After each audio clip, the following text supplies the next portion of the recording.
প্রেম কথাটি খুব চমৎকার একটি কথা। প্রেম কথাটির সাথে কখনো কখনো বিরহ, বেদনা, বিচ্ছেদ, একটুখানি দুঃখ এসব লেগে থাকলেও যেটা বেশি জড়িয়ে থাকে তা হলো এক আকাশ ভালো লাগা। কিন্তু প্রেম কথার সাথে ক্ষয়ে যাওয়া এই কথাটি যে জুড়ে থাকতে পারে, প্রবোধ কুমার সান্যালের লেখা ক্ষয় গল্পটি পড়ার পর আমার তা মনে হয়েছে। আজ আমি আপনাদেরকে পাঠ করে শোনাব প্রবোধ কুমার সান্যালের লেখা ছোট গল্প ক্ষয়। আমি মৌমিতা। আমার কবিতা পাঠ চ্যানেলে আমার সকল শ্রোতা বন্ধু এবং দর্শক বন্ধুকে আমার আন্তরিক শুভকামনা জানিয়ে আজকের গল্প পাঠ শুরু করছি। আজ আমি আপনাদেরকে পাঠ করে শোনাচ্ছি প্রবোধ কুমার সান্যালের লেখা ছোট গল্প ক্ষয়। গল্পটির নামকরণ বাস্তবিকই খুব সার্থক নামকরণ। আমার অনুরোধ রইল গল্প পাঠ শোনার জন্য।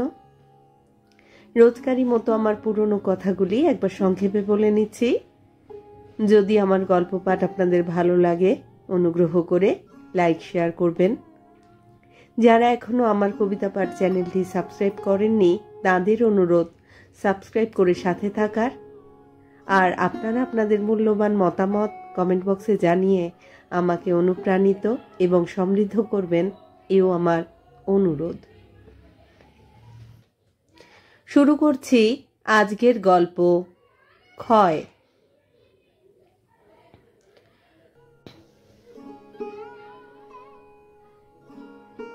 চওড়া পথের একটা অংশ চলে গেছে ট্রাম রাস্তার দিকে, অন্য অংশটা চলে এসেছে উত্তরে। কিছু দূর এলেই বাঁ হাতি সরু গলি, কিন্তু গলিতে ঢুকে খানিকটা এগিয়ে গেলেই বুঝতে পারা যায় বেরোবার আর পথ নেই, ওটা চোখ বন্ধ গলিপথ। বাড়ির নম্বরটা মিলিয়ে দেখে দীপ্তি একটু থমকে দাঁড়ায়। ঘিঞ্জি ঠাসাঠাসি বাড়ির জটলা, নিরেট জমাট ইমারতের ভিড়ে এই সংকীর্ণ অন্ধ গলিপথ শ্বাসরুদ্ধ হয়ে এসেছে। দীপ্তি এদিক ওদিক তাকায়। শীতের অপরাহ্নের ধোঁয়ায় কোনো বাড়ির নম্বর ঠাহর করার উপায় নেই। এপাশ ওপাশে স্তূপীকৃত পুরনো আবর্জনার বিভৎস দুর্গন্ধে দাঁড়িয়ে থাকা কঠিন। দীপ্তি উদ্ভ্রান্তভাবে কিয়ৎক্ষণ ঘোরাফেরা করে, একটু বিব্রতভাবেই বেরিয়ে আসার চেষ্টা করে। এমন সময় একটি ভদ্রলোক প্রশ্ন করেন, কত নম্বর চান? দীপ্তি সপ্রতিভভাবে জবাব দেয়, নম্বরটা ঠিক জানি নে, তবে যুগলবাবুর বাড়িটা কোথায় বলতে পারেন? যুগলবাবু? আগে হ্যাঁ, এই গলিতেই হবে আমার বিশ্বাস। অনেককাল পরে কিনা গলিটা চেহারা বদলে গেছে। ভদ্রলোকটির হাতে ছিল গোটা 2 ফুলকপি, অর্থাৎ সদাগরি অফিসের ভব্যতাযুক্ত কেরানি। সুতরাং তার দাঁড়াবার সময় ছিল না। তিনি বললেন, দেখুন, যুগলবাবু বললে এখানে কেউ চিনবে না, বাড়ির নম্বরটা চাই। এখানে কেউ কারোর নাম জানে না। দীপ্তি বললে, এ পাড়ায় কিন্তু তার বেশ নাম ডাক ছিল। ভদ্রলোক হেসে বললেন, হয়তো ছিল, এখন ডুবে গেছে, দেখুন যদি পান। এই বলে তিনি অগ্রসর হলেন। আর 2টি লোক পাশ দিয়ে চলে যাচ্ছিল। চেহারায় আকৃষ্ট হয়ে বললে, কাকে চান, কত নম্বর? পাশের বাড়ি থেকে একটি ছোকরা বেরিয়ে এসেছিল এবং উপরের এক বারান্দায় 2-3 জন কৌতূহলী স্ত্রী পুরুষ দাঁড়িয়ে গেছে, অর্থাৎ যাকে বলে একটা ছোটখাটো জনতা। অসংখ্য প্রশ্নের মাঝখানে কেবল একটি প্রৌঢ় লোক প্রশ্ন করলেন, যুগল চৌধুরী কি? সোৎসাহে দীপ্তি বললে, আগে হ্যাঁ। ওই যার এক মেয়ে পাগল হয়ে গেছে? দীপ্তি বললে, আগে হ্যাঁ, সেই যুগল চৌধুরী। এসো মা, আমার সঙ্গে এসো। তবে যুগল চৌধুরী তো বেঁচে নেই। বেঁচে নেই? দীপ্তি যেন থমকে থতিয়ে গেল। না মা, তিনি তো 8-9 বছর আগেই মারা গেছেন, যুদ্ধের অনেক আগে। এসো মা, আমি সেই বাড়িতেই ভাড়া থাকি। ভদ্রলোক অগ্রসর হলেন। দীপ্তি চলল তার পিছনে পিছনে। ওই চোখ বন্ধ গলিপথটা ধরেই আঁকা বাঁকা পথে। কর্পোরেশনের একটা আলো জ্বলছে অনেক দূরে, কিন্তু তার আভা এত দূরে পৌঁছয় না। দেখতে পাওয়া যায় এই গলি এখন অনেকগুলি বাড়ির পিছন দিকে পড়ে গেছে। সুতরাং বিচিত্র জঞ্জাল আর আবর্জনায় আনাগোনার পথ অনেকটাই অবরুদ্ধ। ওদের নাকে দুর্গন্ধই লাগে না। স্তূপাকার আবর্জনায় ওদের অসুবিধা নেই, ওরা এতে অভ্যস্ত, এতে সুপরিচিত। ভদ্রলোক বললেন, বোধহয় তুমি নতুন এসেছো মা, তাই চিনতে দেরি হচ্ছে। আগের সেই কলকাতা এখন আর নেই, চেনা মানুষকেও চিনতে পারা কঠিন। নাকের উপর থেকে রুমাল সরিয়ে দীপ্তি বললে, 13-14 বছর পরে এলুম, দেখতে পাচ্ছি সমস্তটাই ওলট পালট। হাসি মুখে ভদ্রলোক বললেন, এই গলিতে দিন দুপুরে লোক যেত না, এত নির্জন ছিল। এখন লোক আর ধরে না। যে বাড়িতে 5 জন থাকতো, এখন সেখানে 15 জন। এই তো শৈলেনদের যে কি কষ্ট, এতটুকু জায়গা নেই, তার উপর অসুখ বিসুখ। দীপ্তি বললে, শৈলেন? কোন শৈলেন? কেন, যুগলবাবুর ভাইপো শৈলেন? ও হ্যাঁ। দীপ্তি চুপ করে গেল। তারপর কয়েক পা এসে ভদ্রলোক বললেন, এই যে মা, পাশের দরজা, তুমি ভিতরে যাও মা, ওরা সবাই আছে। ভদ্রলোককে নমস্কার জানিয়ে দীপ্তি ভিতরে ঢুকল। এবার সে যেন অনেকটা চিনতে পারল। তবে একদা আলো, হাওয়া আর পরিচ্ছন্নতা ছিল এই প্রবেশপথটায়। এখন কিন্তু অগণ্য ইমারতের চাপে আলো বায়ুহীন হয়ে ঘুটঘুটি হয়ে উঠেছে। যে উৎসাহ নিয়ে দীপ্তি এসেছিল, এখন আর সেই উৎসাহ তার নেই। এখানে আসবার এমন কিছু দরকার ছিল না তার, হঠাৎ এসে পড়েছে এই মাত্র।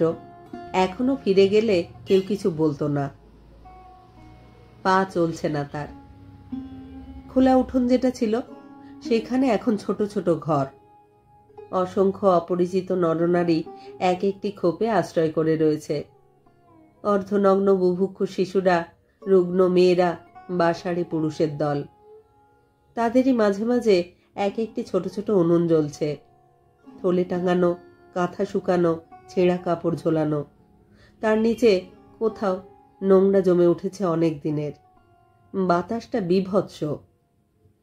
দীপ্তি এক জায়গায় দাঁড়িয়ে প্রশ্ন করল, শৈলেনবাবুরা কোন ঘরে থাকেন? এক বৃদ্ধা জবাব দিল, ওই দিকে যাও বাছা। কে গা? জানি নে, বাড়িওয়ালার কেউ হবে। ঘর ভাড়া চায় নাকি? শুয়োরের খোঁয়াড়ে আর জায়গা কোথায়? কলতলার ধার থেকে একটি লোক গলা বাড়িয়ে মন্তব্য করে। একজন বলে, বড় ঘরের মেয়ে, শাড়ির কি বাহার দেখেছ? একটি মেয়ে বড় বড় চোখ করে বলে, ওর গায়ে আতরের গন্ধ না, কি সুন্দর দেখতে। দীপ্তি ততক্ষণে ভিতর দিকে চলে গেছে। অবশেষে ঠিক জায়গাটিতে এসে দীপ্তি দাঁড়ালো। তাকে দেখে একটি রোগা বউ এগিয়ে এসে প্রশ্ন করল, কোত্থেকে এসেছেন? সিল্কের রুমাল দিয়ে কপাল মুছে দীপ্তি হাসি মুখে বলল, বললে কি চিনবেন? আমি অনেক দূরের মানুষ। আহা, কাকে চান বলুন না। আমি শৈলেনবাবুর সঙ্গে দেখা করতে এসেছি। বউটি তাকালো দীপ্তির দিকে, তারপর বললে, তিনি একটু আগে অফিস থেকে ফিরেছেন। আপনি বুঝি তার স্ত্রী? হ্যাঁ। দীপ্তি হেঁট হয়ে বউটির পায়ের ধুলো নিল। বউটি বললে, আহা, চিনতে পারলুম না তো। আচ্ছা আসুন, তিনি শুয়ে পড়েছেন, ডেকে দিই। বউটি চলে গেল। পাশের কোন ঘর থেকে কাশির শব্দ আসছে, অত্যন্ত কঠিন, যন্ত্রণাদায়ক একঘেয়ে কাশির আওয়াজ। কোথায় যেন মেয়ে পুরুষে ঝগড়া বেঁধেছে। মাঝে মাঝে অশ্লীল কুশ্রী কটূক্তি ছুটে এসে কানে বিঁধছিল। এখানে দাঁড়ানো যায় না। বউটি ওকে বসতেও বলেনি, অভ্যর্থনা জানায়নি। সমস্তটা মিলিয়ে দারিদ্র্যের এমন একটা নিষ্ঠুর বৈরাগ্য নিষ্পৃহভাবে তার দিকে তাকিয়ে রয়েছে। একটু পরেই শৈলেনবাবু এসে উপস্থিত হলেন। বউটি হাতে একটি লণ্ঠন নিয়ে এসে দাঁড়ালেন। শৈলেনবাবু একটু বিব্রতভাবেই যেন বললেন, ঠিক চিনতে পারছি না তো। দীপ্তি সহাস্যে বললে, চিনতে না পারলে এখনই চলে যাব। স্ত্রীর দিকে শৈলেনবাবু একবার তাকালেন, পরে বললেন, বাড়িতে এসেছেন, আসুন বসবেন। কিন্তু কই, আপনাকে তো আগে দেখিনি। একটি ছোট বুকচাপা ঘরে দীপ্তি এসে বসল। অসংখ্য ভাঙা জিনিসপত্রের ভিড়ে ঘরখানার দম যেন বন্ধ। একপাশে একটি আঁতুড়ে শিশু, এধারে ছেঁড়া লেপ আর ময়লা তোশকের কটু গন্ধে নিঃশ্বাস নেওয়া দুঃসাধ্য। নিচের তলা থেকে ধোঁয়া উঠে এসে ঘরের ভিতরটাকে যেন কুয়াশাচ্ছন্ন করে দিয়েছে। বউটি অবাক হয়ে এই নবাগতা সুসজ্জিতা সুন্দরীর দিকে এক দৃষ্টে তাকিয়েছিল। শৈলেনবাবু বললেন, আপিস থেকে ফিরে একটু না শুয়ে পড়লে বাঁচি নে, প্রায় রোজই জ্বর হয়। কিন্তু আপনি কে? দীপ্তি অন্যমনস্কভাবে বললে, বাড়ির চেহারাটা কিন্তু অনেক বদলে গেছে। নিচে ওরা কারা? অত নোংরায় থাকে কেন? ওরা সবাই ভাড়াটে, তবে ভাড়ার টাকা আমরা তো আর পাই নে। বাড়ি আমাদের বিক্রি হয়ে গেছে অনেক কাল। আবার সেই কাশির শব্দ, এবার যেন আরো কাছাকাছি। ভাঙা গলায় কেমন একটা আর্তস্বর, যেন বহুদিনের উপবাসী। দীপ্তি বললে, ওকে? শৈলেনবাবু বললেন, ও আমারই এক মামাতো ভাই। অসুখ বুঝি? ওর অসুখ তেমন কিছু নয়, তবে আমার মেজ ভাইটি বড্ড ভুগছে। কিয়ৎক্ষণ চুপচাপ, তারপর দীপ্তি বললে, এবার আমাকে চিনতে পারছেন? ভালো করে চেয়ে দেখুন তো। সহাস্যে শৈলেনবাবু বললেন, ক্ষমা করবেন, আপনাকে কখনো দেখেছি বলে তো মনে পড়ছে না। আপনি কি ঠিক আমাকেই খুঁজতে এসেছিলেন? দীপ্তি হাসি মুখে বললে, বেশ, যদি চিনতে না পেরে থাকেন তাহলে চলে যাব, কেননা আমার পরিচয় দিলেও আপনি চিনবেন না। শৈলেনবাবু বললেন, আপনি কি আগে আমাকে চিনতেন? কত বছর আগে বলুন তো? দীপ্তি বললে, তা প্রায় 14 বছর হলো বই কি। অবশ্যই আপনি আমাকে দেখছেন 18 বছর পরে। বউটি এবার ভিতরে এসে দাঁড়ালো, বললে, কোন কাজে এসেছেন? দীপ্তি জবাব দিল না। কাজ কিছু নয়, তবে অনেক বছর পরে দেশে ফিরলুম কিনা, এখন আর কিছু চেনবার জো নেই। শৈলেনবাবু বললেন, যুদ্ধের সময় কোথায় ছিলেন? দীপ্তি বললে, সেন্ট্রাল ইন্ডিয়াতে ছিলুম, যুদ্ধ আমরা টের পাইনি। মানে?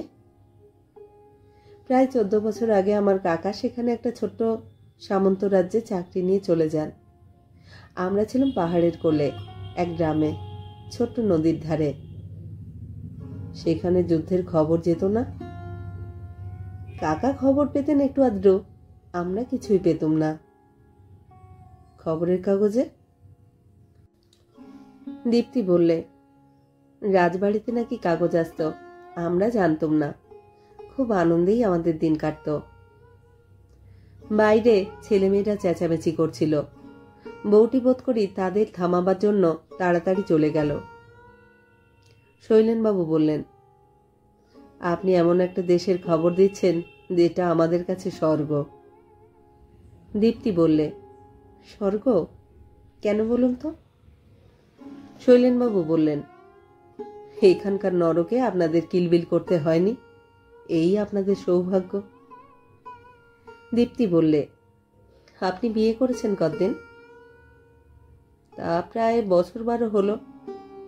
ছেলেপুলে? শৈলেনবাবু বললেন, গত মাস পর্যন্ত 6টি ছিল, এই মাসে 5টি।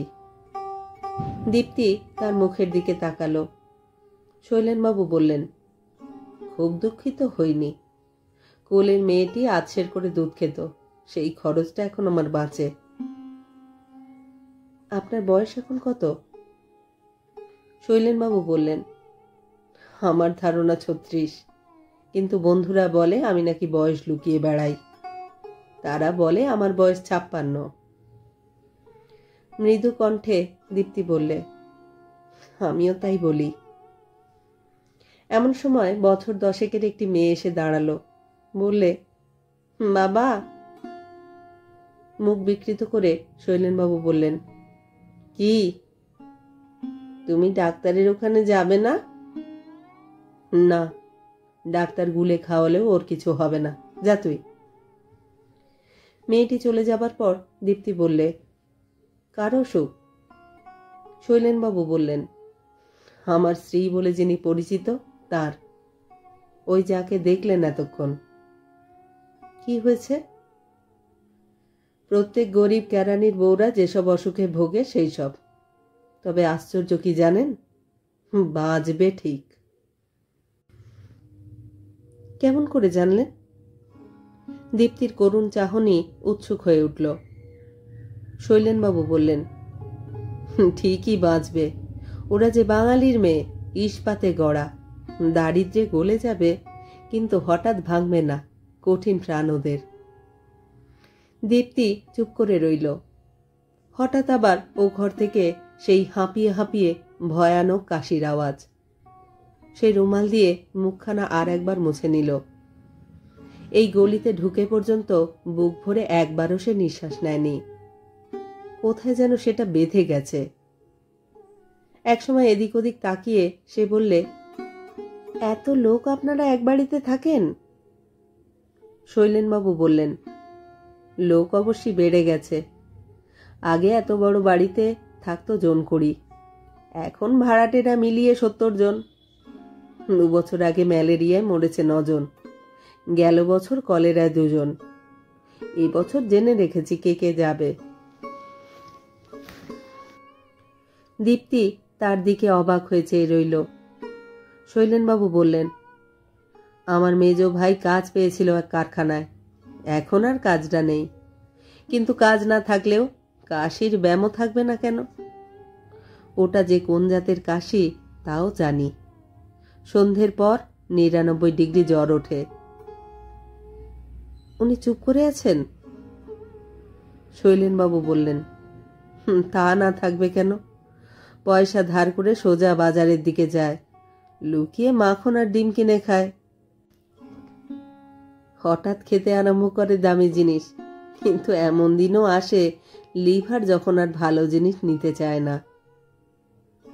দীপ্তি প্রশ্ন করল, আপনার মেজ ভাইয়ের স্ত্রী কোথায়? ঈশ্বর তাকে অনুগ্রহ করেছেন। মানে? শৈলেন বললেন, গত বছরে একটি শিশু প্রসব করে সেই 1.5 টাকা দামের হাসপাতালের বিছানাতেই মারা যায়। আর সেই শিশু ছেলেকে আমরা এক জায়গায় বিলিয়ে দিয়ে আসি। দীপ্তি কিয়ৎক্ষণ চুপ করে থাকে, তারপর এক সময় বলে, মনে করেছিলাম আপনারা খুব আনন্দেই আছেন। অনেককাল পরে কলকাতায় ফিরলাম তো আপনাদের দেখতে ইচ্ছে হলো, কিন্তু এখানে এসে। বাইরে পায়ের শব্দ হলো। শৈলেনবাবু স্ত্রী এসে আবার দরজার কাছে দাঁড়ালেন। দীপ্তি এতক্ষণ পরে ভালো করে তাকালো তার দিকে। মুখখানা ফোলা ফোলা, ওটা রক্তহীনতার চিহ্ন। চেহারা কঙ্কালের মতো। সুদীর্ঘকাল অখাদ্য ভোজন আর অতি প্রসবের ফলে যেমন চেহারা দাঁড়ায় ঠিক তেমনই। বউটি যেন হাঁড়ির ভিতর থেকে আওয়াজ করে বলল, আপনাকে একটু চা দেব? দীপ্তি বললে, না বৌদি, চা আমি খাইনে। বৌদি বললেন, এবার আপনাদের চেনাচেনি হয়েছে? শৈলেনবাবু বললেন, না, অনেক চেষ্টা করে ওকে মনে পড়ছে না। বাহ, মনেই পড়ল না, অথচ 2 ঘন্টা ধরে আলাপ চলল। এটা তো ভারী মজার ব্যাপার দেখছি। বৌদি বিস্মিতভাবে উভয়ের দিকে তাকালেন। দীপ্তি বললে, আমার কাকার নাম সুধীর রায়, মনে পড়েছে? শৈলেন বললেন, না তো, এ নাম শুনিনি তো কখনো। আচ্ছা বেশ, দাঁড়ান, আপনার ছোট পিসিমা কোথায় বলুন তো? ছোট পিসিমা? শৈলেন বললেন, হ্যাঁ, আমার এক পিসিমা এখানে ছিলেন বটে, তবে তাকে এখান থেকে সরিয়ে দিতে হয়েছে। দীপ্তি মুখ তুলে তাকালো। বউটি বললে, কেন তুমি এত বাজে কথা আলোচনা করছো বলো তো? শৈলেন হেসে বললেন, যে কলঙ্কটা আজকাল অনেক ঘরে সত্যি, সেটা প্রকাশ করাই উচিত। পিসিমা মাঝরাত্রিরে উঠে কয়লা চুরি করতেন, ও ঘর সে ঘর থেকে। একদিন ধরা পড়ে যান। কয়লা চুরি? দীপ্তি অবাক হয়ে তাকালো। হ্যাঁ, কয়লা চুরি, ভাত চুরি, ওষুধ চুরি, নিচেকার ভাড়াটেদের এ ঘর ও ঘর থেকে রাঁধা তরকারিও চুরি করে খায়। দীপ্তি এবার হাসি চাপতে পারল না, কিন্তু তার সেই সুন্দর হাসি দেখেও শৈলেনবাবু বললেন, সেদিন পাশের বাড়ির এক মেয়ে ও পাশের বাড়িতে বেড়াতে গিয়ে ধরা পড়ে গেল। কেন? ধুতি চুরি করে আনতো মেয়েটা, সেই ধুতি পাঠাতো দোকানে, তারা ছাপা রঙিন শাড়ি বানিয়ে দিত। এখানে চুরি বড় নয়, ধরা পড়াটা বড় নয়, ভদ্রঘরের মেয়ের পক্ষে লজ্জা নিবারণের চেষ্টাটাই বড়। কত নিচে নামিয়েছে আজ, কত যে ছোট করে দিয়েছে। শৈলেনের স্ত্রী এই অপমানজনক গল্পের সামনে আর দাঁড়াতে পারলেন না, মুখ ফিরিয়ে নিজের কাজে চলে গেলেন। বোঝা যায় এই মেয়েটি আসার জন্য আশেপাশে কতখানি কৌতূহল কানাকানি চলছে। কেউ উঁকি দিচ্ছে, কেউ বা জানলার পাশে দাঁড়িয়ে অবাক হয়ে চেয়ে রয়েছে। কারোর পরনে গামছা, কেউ পড়েছে লুঙ্গি, কেউ বা ছেঁড়া বিছানার চাদর জড়িয়ে এসে দাঁড়িয়ে গেছে। যে 2-3টে ছেলে মেয়ে নিতান্তই উলঙ্গ, তারা ধমকের ভয়ে সামনে আসতে সাহস করছে না। নত মুখে দীপ্তি কিয়ৎক্ষণ বসে রইল, পরে মুখ তুলে বলল, এমন করে কতদিন চলবে আপনাদের? শৈলেন হেসে বললেন, সামনের চৈত্র মাস পর্যন্ত। আর তারপরে? আশা করে আছি কলেরা আর বসন্ত এবার সবাইকে একসঙ্গে ঝেঁটিয়ে নিয়ে যাবে। মুশকিল হবে যদি কেউ বেঁচে থাকে। উত্তেজিত হয়ে দীপ্তি বললে, এর কি কোনো প্রতিকার করতে পারেন না? শৈলেন ভ্রুকুঞ্চন করে বললেন, প্রতিকার? প্রতিকার মানে? মুখ বুজে সমস্ত সহ্য করবেন, প্রতিবাদ করবেন না, মাথা তুলে দাঁড়াবেন না? শৈলেন বললেন, ক্ষমা করবেন, আপনার উচ্ছ্বাসের কোনো দাম নেই। এক যুগ সহ্য করে পরের যুগ উঠে দাঁড়িয়ে মারে, প্রতিকার কি শুনি? রাস্তায় দাঁড়িয়ে চেঁচামেচি করব? বিপ্লব বাঁধিয়ে তুলুন, আগুন জ্বালান, ভেঙে চুরে দিন। অত্যন্ত চটকদার কথা। শৈলেন বললেন, আপনি মেয়ে গোয়েন্দা কিনা এখনো বুঝতে পারছি না। আপনি আমার অপরিচিত, এখানে কেউ আপনাকে চেনে না, আপনার পরিচয় জানে না। এতটা ঘরের খবর সংগ্রহ করে কি লাভ আপনার, তাও বুঝছি নে। আপনি আমার ঘরের মধ্যে এসে বসেছেন, আত্মীয়তা করবার চেষ্টা করছেন। আপনাকে তো দেখে মনে হচ্ছে সম্ভ্রান্ত ঘরের মহিলা, অথচ আপনার মতলব যে ঠিক কি এখনো কিন্তু বুঝছি নে। এখন আবার বিপ্লব আর রাজনীতির কথা তুলছেন। তবে শুনুন বলি, খবরের কাগজের দাম 2 আনা, মাসে 3 টাকা 12 আনা, সুতরাং কাগজ পড়া আমার সাধ্য নয়। আর বিপ্লব, ওটা এখন স্কুলের ছেলেদের মুখের বুলি। আমার স্ত্রী সুতিকা, আমার সর্দি জ্বর লেগেই আছে, ছেলে মেয়েগুলিও খেতে পায় না, বন্ধু বান্ধবের কাছে ধারে মাথা বিকিয়ে আছে। তাছাড়া রেশনের কাকরমণি চাল, তেঁতুল বিচির গুঁড়ো মেশানো আটা, সর্ষের গন্ধ মেশানো রেপ অয়েল, ভেজিটেবল ঘি স্বপ্নেও খাইনে। দুধ মানে সাদা রং ধরানো জল। এসবের পরও বিপ্লব? আপনি কি আমার মনে মিথ্যে উত্তেজনা এনে পুলিশে ধরিয়ে দিতে চান? তার চেয়ে কলেরা বসন্তের মড়কে যদি যেতে পারি সেই ভালো, সে বরং মরে বাঁচব। এমন সময় শৈলেনের স্ত্রী একটি কলাইয়ের থালা আর এক গ্লাস জল নিয়ে এসে দাঁড়ালেন। শৈলেন বললেন, ওটা কি? স্ত্রী বললেন, আহা, নতুন মানুষ এসেছেন আমাদের বাড়িতে, আমাদের ভাগ্য, সামান্য একটু মিষ্টিমুখ করে যান। শৈলেন বললেন, রাখো, ওইখানে রাখো। এবার বুঝি খাবারের দোকানে ধার করতে আরম্ভ করেছ? তোমারও তো মাথা ঘামানোর দরকার নেই। স্ত্রী রাগ করে বললেন, ওকে বকিয়েছ অনেকক্ষণ, আসুন দেখি একটু মিষ্টিমুখ করুন তো। দীপ্তি বললে, আবার এত কষ্ট করে আনলেন কেন বৌদি? তা হোক, একটু মুখে দিন। শৈলেন বললেন, নিচে অত হট্টগোল কিসের গো? স্ত্রীর জবাব, বলো না সুষমার দেওর অফিস থেকে ফিরে এসে রক্তবমি করছে। রক্তবমি? দীপ্তি যেন শিউরে উঠল। শৈলেন বললেন, বাহ, আনন্দের কথা। তাহলে ওর শরীরে এখনো রক্ত আছে? বেচারির চাকরিটা যাবে, এই যা দুঃখ। এ মাসের মাইনেটাও পাবে না, তাই ওর বউ কান্না নিয়েছে বলে শৈলেনের স্ত্রী বেরিয়ে চলে গেল। শৈলেন বললেন, এর পরও খেতে ইচ্ছে করবে আপনার? দীপ্তি বললে, বৌদির অনুরোধ অমান্য করতে পারবো না। এই বলে সে মিষ্টান্নের থালার দিকে অগ্রসর হল। শৈলেনবাবু একবার এদিক ওদিক তাকালেন, তারপর সহসা অগ্রসর হয়ে জল খাবারের থালাটি দীপ্তির মুখের সামনে থেকে সরিয়ে নিয়ে বললেন, আমার ছেলে মেয়েরা 6 মাসের মধ্যে দোকানের ভালো খাবার খেতে পায়নি, এ খাবার তারাই খাবে। আপনারা সুখী ভোগী, 2 আনার মিষ্টি আপনার না খেলেও চলবে। দীপ্তি হাসি মুখে তাকালো, বললে, এইটি কি একমাত্র কারণ? আর একটা কারণও আছে। এই নরকুণ্ডের কোনো খাদ্য আপনার মুখে যেন না ওঠে। এখানকার ছোঁয়াচ আমি আপনাকে লাগতে দেব না।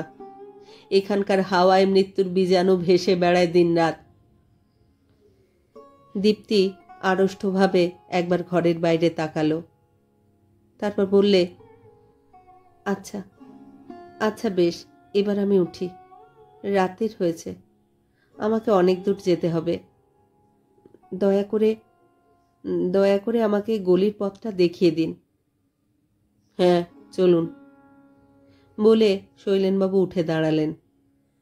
ঘরের বাইরে এসে দীপ্তি বললেন, বৌদিকে বলে যাওয়া হলো না তো? শৈলেন স্পষ্ট কণ্ঠে বললেন, আপনি আমাদের কাছে এতই অপরিচিত যে লৌকিকতার কথাই ওঠে না। আর তাছাড়া কি বলুন? দীপ্তি হেসে তাকালো। আমার স্ত্রী যে আপনার আলাপে আর আচরণে খুব খুশি হয়েছেন, এ নাও হতে পারে। গরিবের রাস্তা করে কোনো বড়লোক ঘরের মেয়ের পক্ষে এসে দাঁড়ানো গরিবের পক্ষে অপমান। আপনি আসুন, একটু সাবধানে নামবেন। আশেপাশে সবাই উদগ্র ব্যাকুলতায় ঝুঁকে পড়েছে। রুগ্ন, অথর্ব, জরাগ্রস্ত, ক্ষুধাতুর সকলেই এসে দাঁড়িয়েছে ওই সংকীর্ণ পথের দুয়ারে। ওরা চোখ ভরে দেখে নিচ্ছে একটি স্বাস্থ্যবতী সুশ্রী মেয়েকে, মন ভরে লেহন করে নিচ্ছে একটি সৌন্দর্য রূপিণীকে। ওদের বাসনা, ওদের কামনার আর অন্ত নেই। নোংরায়, আবর্জনায়, দুর্গন্ধের, দারিদ্র্যে, অপমানে ওরা সবাই ছোট ছোট খোপের মধ্যে কিলবিল করছে। ক্ষণকালের জন্যে ওদের চোখের সামনে দিয়ে একটা আলো সরে যাচ্ছে, তারপরে একে একে ওরা অন্ধকারে আচ্ছন্ন হতে লাগলো। দরজার কাছে এসে দীপ্তি বললে, গলিটা বড় অন্ধকার। শৈলেন তখনই জবাব দিলেন, কন্ট্রোলের কেরোসিন আলো দেখাবার মতো সংস্থান আমাদের নেই, বরং দেওয়াল ধরে হাঁটুন। চোখ বন্ধ গলিপথের বাইরে এসে দীপ্তি হাঁপ ছাড়ল। এতক্ষণ যেন একটা গুহা গহ্বরের মধ্যে সে প্রবেশ করেছিল। এবার সহজ কণ্ঠে সে বললে, আমি বোধহয় অচেনাই রয়ে গেলুম। সম্পূর্ণ। দীপ্তি হাসল, হেসে বললে, তবে এসেছিলাম কেন? শৈলেন বিদ্রূপ করে বললেন, গরিবদের জীবনযাত্রায় অনেক মজা আছে, সেটা উপভোগ করতে অনেকের ভালোই লাগে। অনেক লোক শখ করে হাসপাতাল দেখতে যায় বই কি। দীপ্তি বললে, বৌদি আমার কথাবার্তায় খুশি হননি, এই কথা কি সত্যি? মেয়ে মানুষের মনের কথা মেয়ে মানুষই বোঝে। কিন্তু কিন্তু আমাকে দেখে আপনিও কি একটু খুশি হননি? বিন্দু মাত্র না, শৈলেন জবাব দিলেন।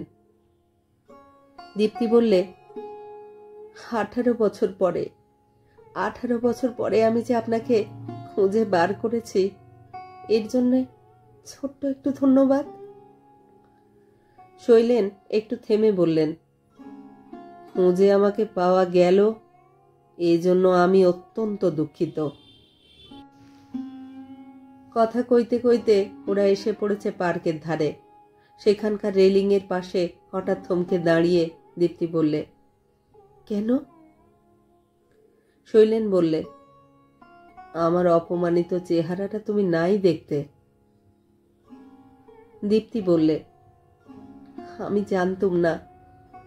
জানতুম না এত যে বদলেছে সব, কিছুই জানতুম না। একদিন তোমার বয়স ছিল 20, 21, আমার 17-18। সেদিনকার সেই আগুন ঝরা দিন আর জ্যোৎস্নায় কাঁদানো রাত।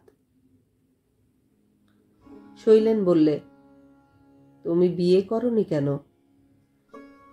দীপ্তি বললে, সময় পেলুম কোথায়, ডাক্তারি পাশ করে চাকরি নিলুম, সেই থেকে বিদেশেই ঘুরছি।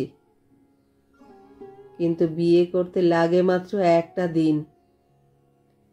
দীপ্তি হেসে বললে, তা তো জানি, তবে বিয়ে করব কিনা এ কথা ভাবতেও যে একটা জীবনও কেটে যায়। শৈলেন হেসে বললে, হঠাৎ এই গরিব বেচারিকে মনে পড়লো কেন তোমার? দীপ্তি বললে, খেয়াল হঠাৎই হয়। কলকাতায় আসতে হলো সরকারি কমিশনে, ভাবলুম তোমাকে খুঁজে বার করা যাক। এমনি, যাকে বলে কৌতূহল। মন্দ কি, দেখা হয়ে গেল। কালকেই আমাকে চলে যেতে হবে। পথের দিকে তাকিয়ে শৈলেন বললে, তোমার রাত হয়ে গেল দীপ্তি। হ্যাঁ, এই যাই, ওই যে ট্রাম আসছে। আচ্ছা, একটা কথা, ঘরে বসে আমাকে তুমি চিনতে চাইলে না কেন বলো তো? দীপ্তি বাঁকা চোখে তাকালো।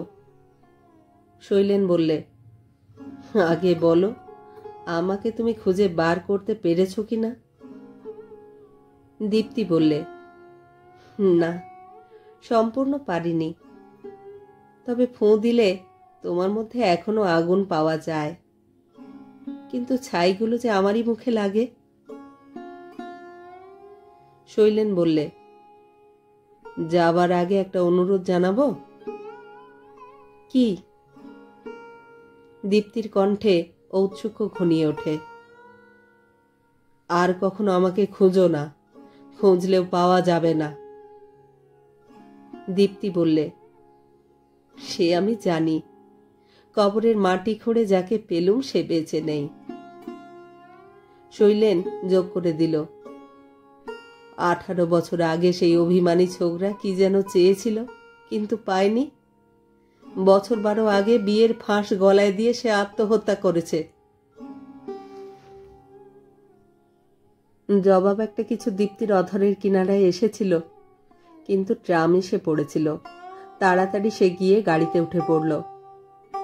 শৈলেন সেইখানেই দাঁড়িয়ে রইল, এক দৃষ্টে পথের দিকে চেয়ে। একসময় পকেট থেকে একটা বিড়ি বার করে মুখ দিয়ে সে টানতে লাগলো। 6টি সন্তানের পিতা সে, একটি বর্ষীয়সী নারীর স্বামী সে, এবং 40 বছরের প্রৌঢ়ত্বে এসে পৌঁছেছে। প্রাচীনকালের একটা ছেলে মানুষই নিয়ে লোফালুপি করা তার পক্ষে এখন বেমানান।